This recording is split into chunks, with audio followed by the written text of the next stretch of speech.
kita mulai pembelajaran, kita berdoa dulu ya. Iya. Silahkan lagi pimpin doanya.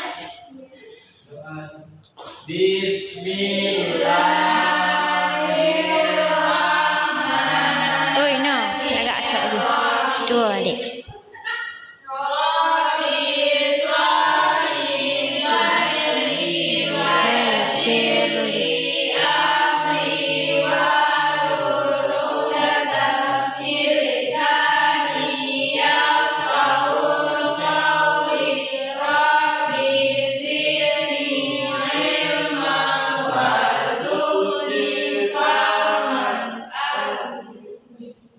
Siapa yang tidak hadir hari ini?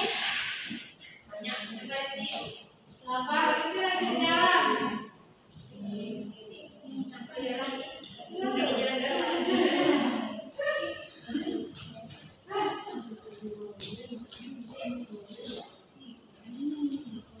Baik, hari ini kita akan belajar tentang tema 2 selalu disebut hemat energi, tema 1.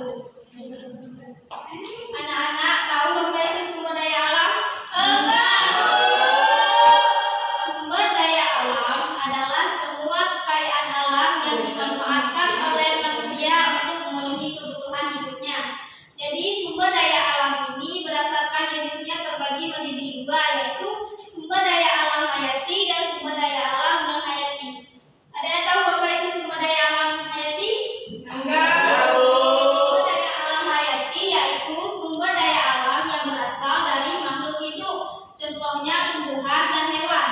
Dan sumber daya alam non hayati. Sumber daya alam non hayati adalah sumber daya alam yang tidak berasal dari makhluk hidup, contohnya batu, air, dan tanah. Sumber daya berdasarkan ketersediaannya di alam, sumber daya alam terbagi menjadi 2, yaitu sumber daya alam yang dapat diperbarui dan sumber daya alam yang tidak dapat diperbarui.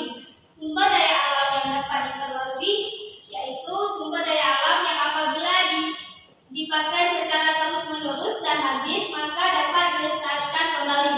Contohnya hewan, tumbuhan, sinar matahari, dan air. Kenapa hewan dapat diperbarui? Ada yang tahu? Karena dia beranak. Ya. Selanjutnya ada sumber daya alam yang tidak dapat diperbarui. Sumber daya alam yang tidak dapat diperbarui adalah sumber daya alam yang apabila kita gunakan secara terus-menerus dan habis maka tidak bisa kita lestarikan. Contohnya seperti bahan tambang, emas, batu bara, nikel, dan masih banyak lainnya. Minyak bumi termasuk juga ke dalam sumber daya alam yang tidak dapat diperbarui. Pemanfaatan minyak bumi dapat kita gunakan sebagai bahan bakar pembangkit listrik dan juga bahan bakar kendaraan, dan juga bisa kita gunakan untuk masak yaitu minyak tanah. Selanjutnya ada manfaat dari sumber daya alam. Yang pertama ada manfaat yang pertama yaitu sebagai bahan pangan, contohnya seperti sayuran, buah-buahan, dan makanan pokok seperti padi, jagung, dan ubi yang kita makan setiap harinya. Dan juga bisa kita manfaatkan sebagai peralatan rumah tangga, contohnya seperti ejeng gondok, dan juga rotan bisa kita buat kursi, tas, bambu dapat kita manfaatkan untuk apa anak-anak? Duduk, kursi, kayu buat apa anak-anak? Kayu bisa dimanfaatkan untuk apa anak-anak?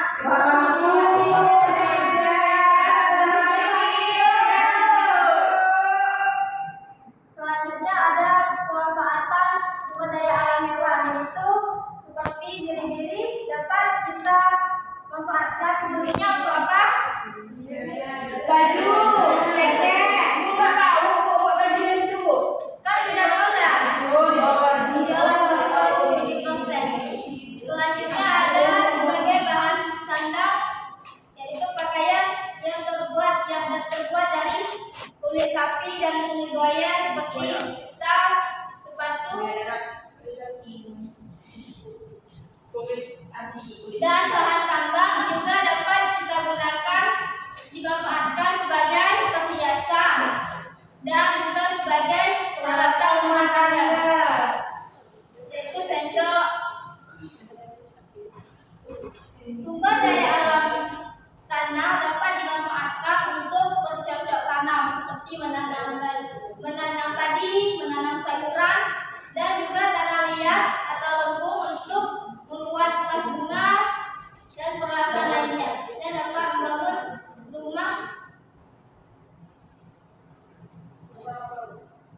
Manfaat dari sumber daya batu bara dan hewan yaitu batu bara termasuk ke dalam sumber daya alam yang pada anak-anak kalian sudah tidak fokus lagi kak, jadi sekarang kita belajar ya.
yaitu sebagai proses fotosintesis pada tumbuhan untuk memberikan pakaian yang timbul sebagai penerangan untuk melakukan aktivitas. Jadi kan sumber daya alam itu ada terbagi dua, ada hayati sama non hayati. Hayati itu adalah sumber daya alam yang bisa diperbarui. Habis itu kalau sumber daya alam non hayati itu yang tidak bisa diperbarui. Kalau sumber daya alam hayati itu contohnya itu seperti hewan, tumbuhan, manusia itu yang hayati yang bisa diperbarui kembali. Tapi sedangkan kalau misalnya non hayati itu seperti ini, seperti emas, seperti batu bara, seperti itu. Habis itu bukan juga ada tadi ada matahari, itu ada energi cahaya.